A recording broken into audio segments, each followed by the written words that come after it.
You're listening to Mountain Heartbeat with Joe and Rosa Hopkins, proclaiming the gospel through word and through song.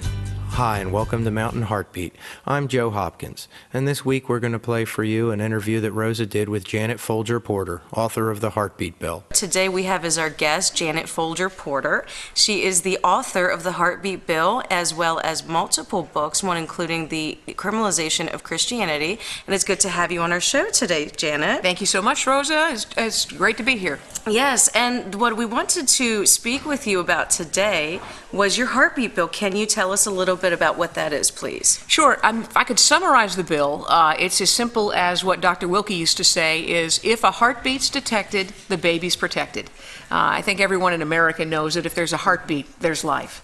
That's why in every hospital across the world, really, there's heart monitors. You check for a pulse. Why? Not because it's the beginning of life, but because it is an indicator of life. And it's one that we shouldn't be ignoring, even in the very young. So can you tell us nationally what you've done to promote the Heartbeat Bill? Where is it law currently? Well, we introduced it in Ohio, and we have still been pounding on the doors 5-6 years later. But it has become law in the state of Arkansas and then in North Dakota. It's been introduced in well over a dozen states. The court did strike it down, and that's nothing unusual. That doesn't mean really much of anything, because the lower courts are bound by precedent. They've got to go by what the previous cases said. But that's how you see things change. Unfortunately, the Supreme Court said no to the lower court ruling, which, by the way, incidentally, the Eighth Circuit Court of Appeals actually agreed with us.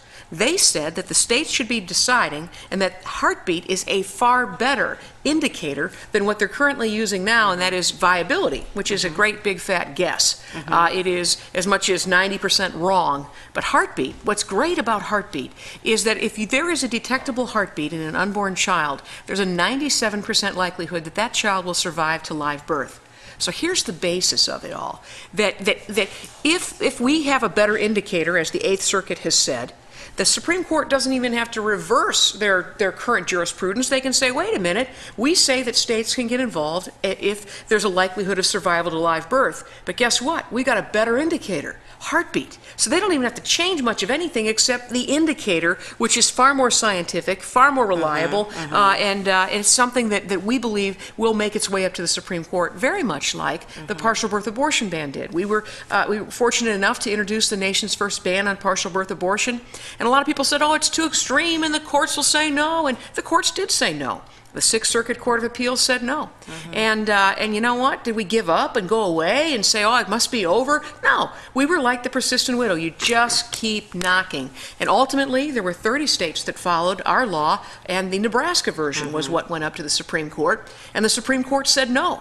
Was it the end of the road? No. We didn't quit and go home. We kept knocking. And it was the congressional version that ultimately went up 7 years later and was upheld. That's when the Supreme Court said you can, in fact, outlaw a method of abortion. In this case, it's partial birth abortion. And tomorrow, that was what it was today. Well, tomorrow I believe they're going to say the Heartbeat Bill will be upheld ultimately. And that's really why, the elections are so important, why the court is so important, and why people's prayers and their actions are so important.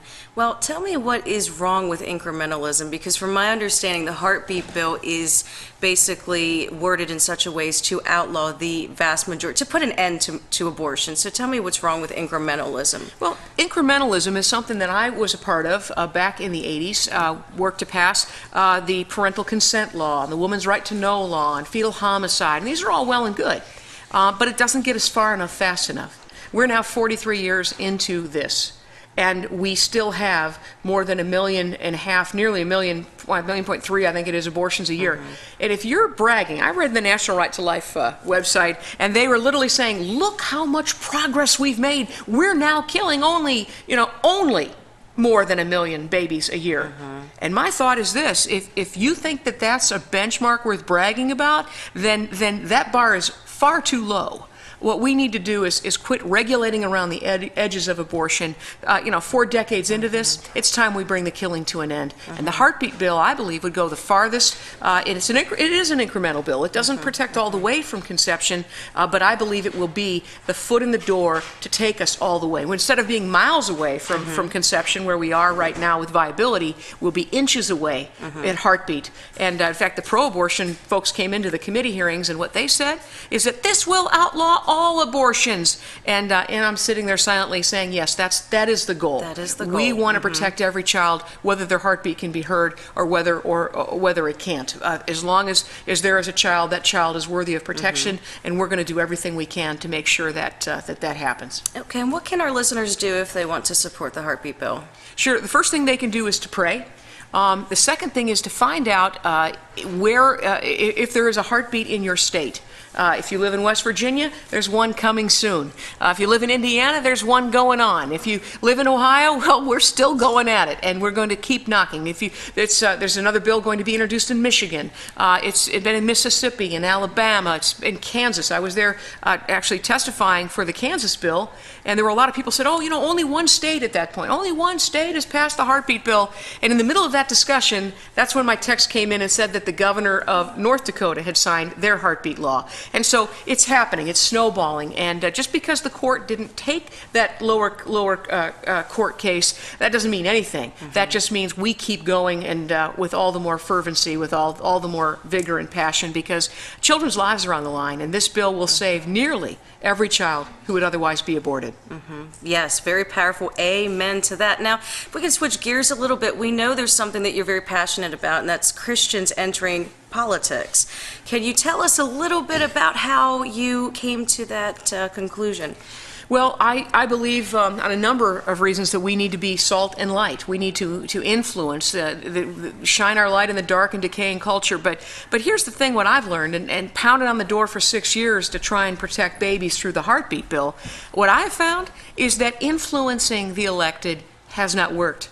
We must become the elected. And when I say become the elected, I don't mean the establishment sort of milquetoast, sort of lukewarm kind of people who say, yeah, I kind of sort of want to regulate abortion. No, we need those of us, activists, pastors, those who will not sell out, who are not part of the establishment, who aren't in it to further their political power and their political careers. We need people who reluctantly say, you know what, I may not want to run, but somebody has to do it. I'm going to be a voice for the voiceless. That's what we need.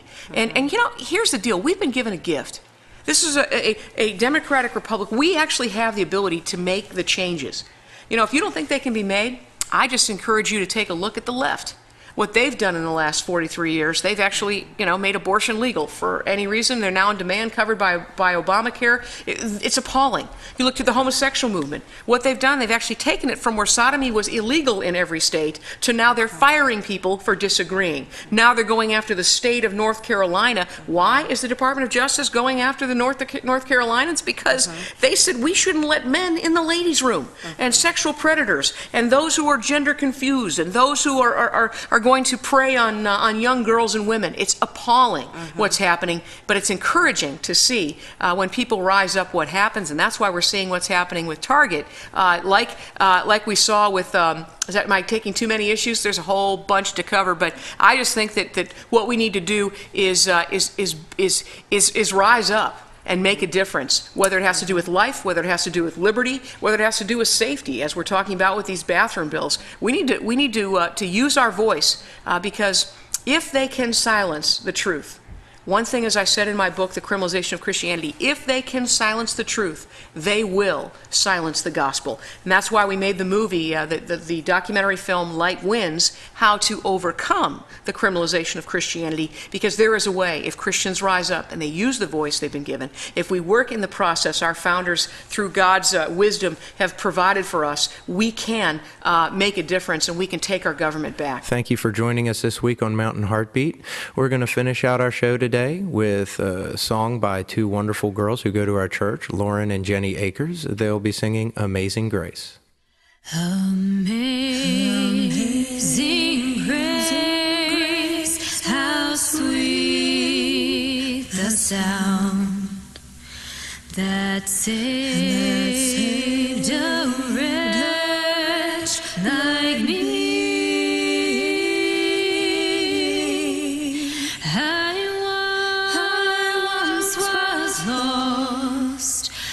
but now am found, was blind